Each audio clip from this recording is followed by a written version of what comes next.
Something showed up on my feed recently that made me pause and reflect.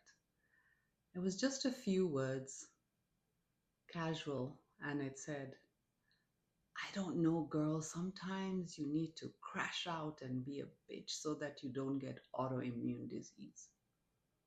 I laughed when I first read that, but then as I read the comments, something shifted because it wasn't just women laughing, women were confessing lupus, Hashimoto's, MS, rheumatoid arthritis, women writing one after another. I was the most agreeable person in every room I entered. And then my body stopped agreeing. I sat and thought about that and realized we need to talk about something we haven't fully named yet. Not people pleasing, not boundaries, or even your voice. We need to talk about where all that unspoken truth goes. We've talked a lot in this space and in culture generally about what we do when we silence ourselves. We shrink, we smile when we want to scream. We say, I'm fine when we're not. But here's the question I haven't asked you before. Where does that truth go? Because it doesn't disappear. The thing about the body is that it is the world's most faithful record keeper. Every time you swallowed a no that wanted to be a no, every time you made yourself smaller in a room so someone else could feel bigger, every time your nervous system said danger and you overrode it to be polite, your body wrote it down. In the language of cortisol and inflammation, in the clenched jaw and the held breath, in the immune system that slowly began to lose the thread of what was self and what was threat.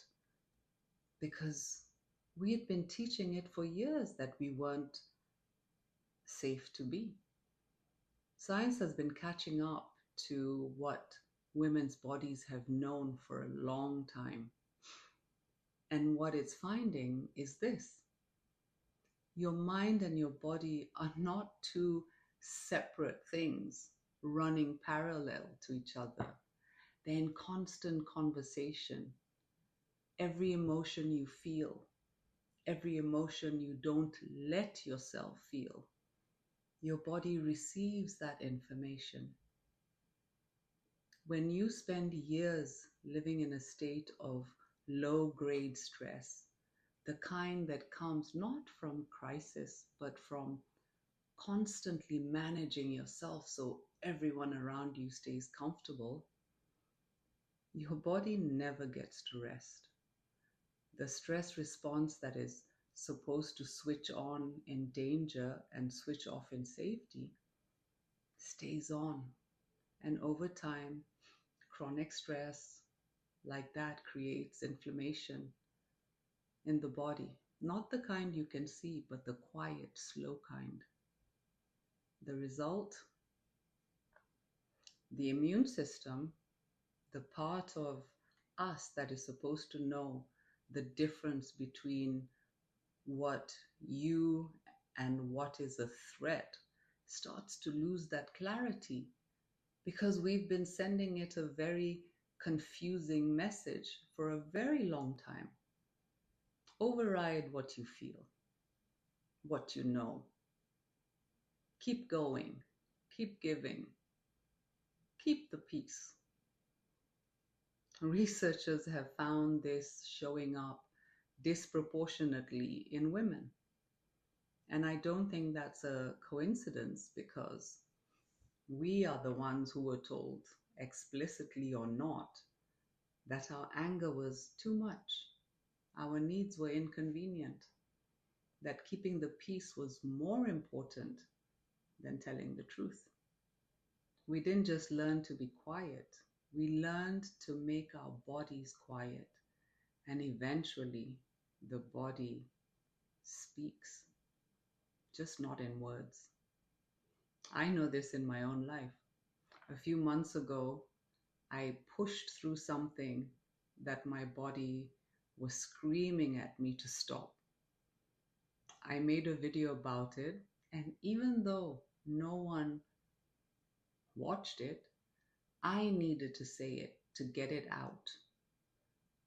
And so, if you're a woman who's had thyroid issues or autoimmune issues, I'll link that video in the description if you'd like to hear that story.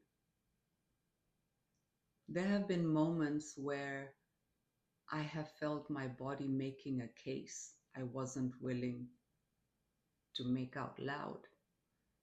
The exhaustion that showed up when I kept saying yes, the tension that lived in my throat, right where the words I wasn't saying lived. The body is not punishing us, it's petitioning us. It's asking, sometimes begging to be part of the conversation. We keep trying to have in our heads, but we don't involve it. I'm not here today to give you a list of things to do, like, tell you to journal about your anger or set a boundary by Friday. I want to ask you something different today, to get curious about what your body has been holding that you haven't let yourself feel yet. Not to diagnose or to blame yourself. Please hear me on that one. This is not about I got sick because I didn't speak up. I used to think this way until I realized that that framing is just another way to make something that happened to me into something that was my fault. No, this is about grief and reclamation. This is about saying, I learned to disappear myself. I learned it young and I learned it well. And my body carried what I couldn't. What does it need from me now? When I read those comments, those women naming their diagnoses, connecting them to years of silence, I didn't feel sadness at first. I felt something closer to recognition, because there is something sacred about women finally connecting those dots, not to spiral, but to know, to say, my body was not broken. It was responding, doing exactly what a body does when it is asked to carry what the mind refuses to hold. Knowing that changes something. It means healing isn't just about mindset or behavior. It's about relationship with your own body and with the younger version of you who learned that her truth wasn't safe, and with the self that went quiet so everyone else could stay comfortable. The next time you feel that familiar pull, just smile through it, to swallow it, to make yourself a little less so someone else can stay a little more comfortable. I want you to pause, not to show anger, as the post says, although honestly, sometimes that's valid too, but to ask yourself, what is true right now? What does my body already know that I haven't let myself say? Sitting with that question is not a small thing. It's the beginning of coming home to yourself.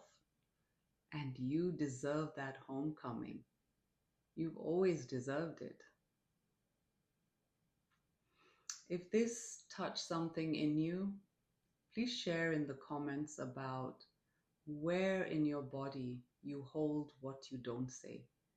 You may help someone else too with your comments. Thank you for being here with me. I hope you have a wonderful day. And from my heart to yours, bye for now.